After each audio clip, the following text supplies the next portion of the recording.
teacher, principal, engineer sir and my fellow classmates. I am Manisha Mehnas Lashkar. She is Tanisha Anjum Barbaya. She is Anika Tasnim Barbaya.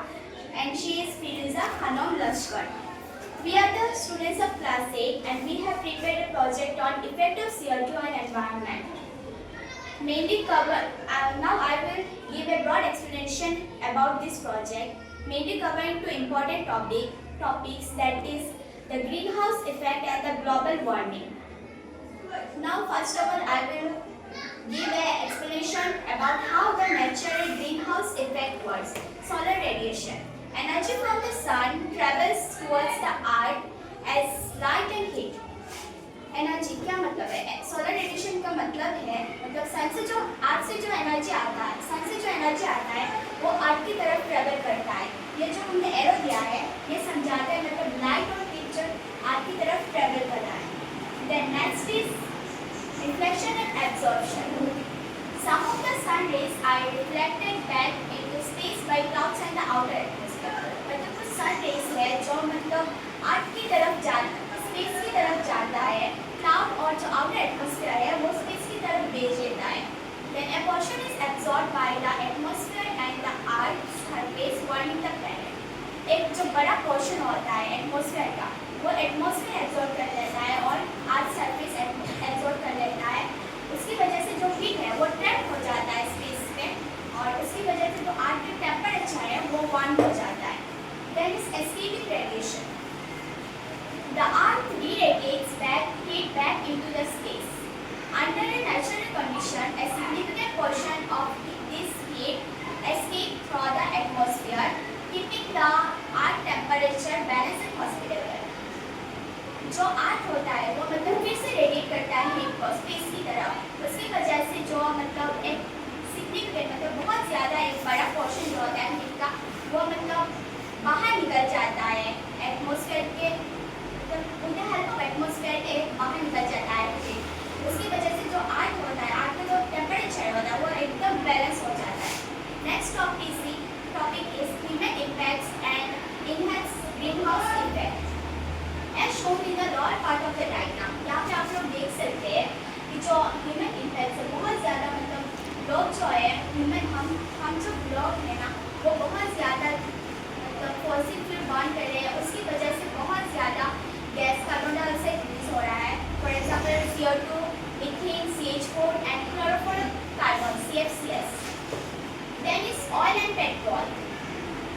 You can see here is oil and petrol. Burning of fossil fuel in transportation emits large amount of CO2. जब हम मतलब गाड़ी चलाएंगे तब बहुत ज़्यादा fossil fuel burn होगा like petrol, diesel, kerosene ये ज़्यादा बर्न होगा.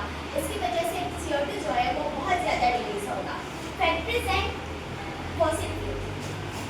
Industrial states release the massive amount of CO2 in the atmosphere which would damage protective ozone layer and act as a powerful greenhouse effect. Industrial states का मतलब है जो chimney होता है, बड़े बड़े इंडस्ट्रियल पाइप होता है उनसे जो मतलब CO2 निकलता है वो मतलब बहुत ज़्यादा डैमेज करता है. प्रोटेक्टिव ओजोन लेयर जो हमें UV रेज से बचाता है उसको मतलब वो डैमेज कर देता है और ये मतलब एक हमारे लिए एक मुसीबत खड़ी करती है और ये एक पावरफुल ग्रीनहाउस गैस की तरह एक्ट करता है. Then is deforestation.